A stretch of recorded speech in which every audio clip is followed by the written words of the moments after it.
So welcome back guys to another video, and in today's video we'll be talking about a very interesting game called Life is Strange. Now Life is Strange was developed by Don't Nod Entertainment and published by Square Enix.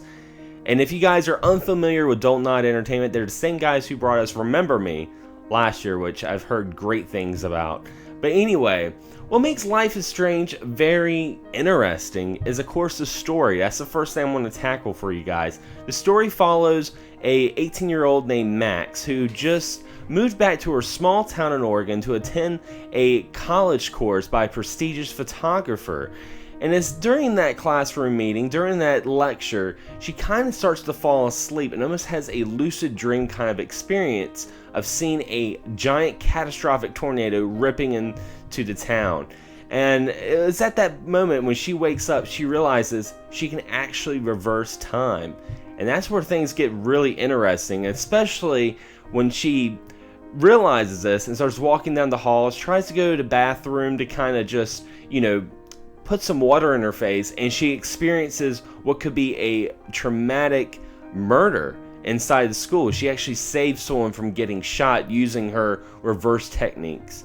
So it's really interesting because she starts to find out the small town has a lot of skeletons in its closets, from conspiring security guards to a kind of college club that's full of drugs, and also the most interesting thing, and one of the things that the whole game is about and she's trying to find out, is the mysterious disappearance of Rachel, a student that disappeared at this college that no one talks about. Now when it comes to gameplay, if you guys are familiar with The Walking Dead by Telltale, you guys kind of know what you're getting yourself into.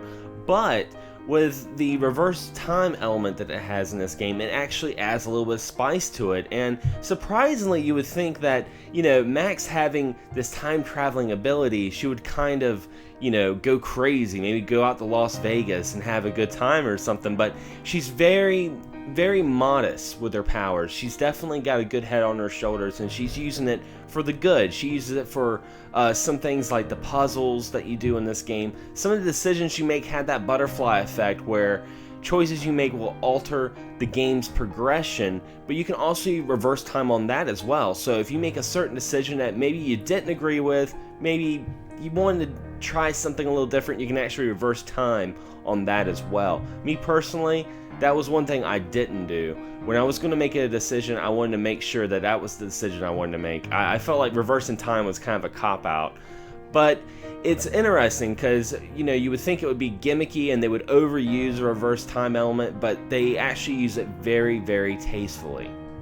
Now the graphics of this game are very interesting. I mean, they're not really going for the high-end, graphical look like we saw in like games like Heavy Rain or LA Noire.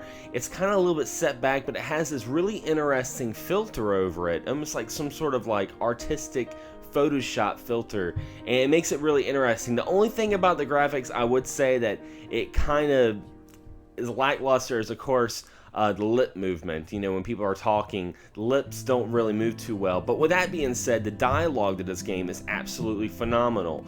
It definitely does a great job capturing the adolescents and the teens and the different slang they use, and they just did such a great job picking the voice cast for this game, which I think is very important for this kind of game that is so dialogue heavy. And lastly, I want to talk about the soundtrack. Now, music is a big thing for me when it comes to video games. I really think it helps set the mode and the mood for what's going on. And it's interesting because you would think that this kind of game would have like a very like sad, like emo kind of soundtrack to it, being, these college students and stuff. But it actually, the soundtrack's kind of interesting because it has a lot of, the indie rock kind of sound to it. Some people may even call it like a hipster sound to it, but I think it's perfect for what it is. It sounds like Oregon. When I'm listening to it, I picture, being in a forest, being in a small town, and some of the progressions they use for this music, it actually feels happy, but at the same time it feels sad, if that makes any sense, which really captures the emotions of, someone who's in, their teens. She's not exactly a kid anymore. She's not exactly an adult. She's kind of doing the whole that transformation and the emotions. The soundtrack is really, really good, and I'll tell you, first off, it's not usually my kind of music that I listen to on a regular basis, but after listening to the soundtrack, I definitely had to download a couple of tracks, and I think it's absolutely phenomenal. So guys, definitely check out Life is Strange.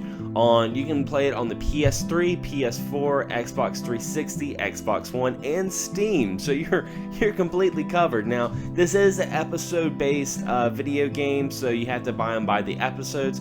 Episodes are only $5 a pop, and right now they're on episode 4, which is it gets really interesting. I will go ahead and tell you.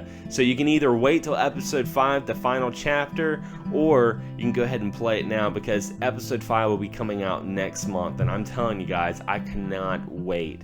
This is definitely the kind of games I love playing. But anyway, guys, if you've played Life is Strange, be sure to leave a comment below. Tell me what your thoughts about it. Try not to spoil it a little too much for some of the new viewers, or maybe the people that haven't played this game yet.